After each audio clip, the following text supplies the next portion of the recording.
दादांनो, जो राजगड महाराजांना सोडायचा नव्हता, एवढं प्रेम करत होते महाराज राजगडावरती, हिरोजी इंदुरकरांना महाराज बोलून गेले होते, जो बांधकाम प्रमुख ज्यांनी रायगड बांधला, की हिरोजी रायगडाचं सिंहासन अशा ठिकाणी बनवा, अशा ठिकाणी बनवा की जेव्हा जेव्हा सिंहासनावर बसेल ना, मला बसल्या बसल्या समोर राजगड दिसला पाहिजे.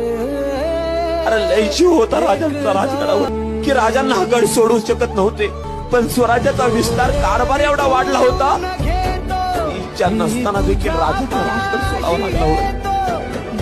राजाच्या नगारखान्यातून आतमध्ये येण्या अगोदर महाराजांनी राजगड करत होते, हे दुर्ग राजा क्षमा कर रे, कारण सगळं काही घडलं ना ते राजगडावरती घडलं दादांनो. पण राज्याभिषेकाचा सोहळा रायगडावर होतोय, ते एका गडपुरुषाला काय वाटत असेल या वेदनेने या राजाचा जीव व्याकुळ झाला.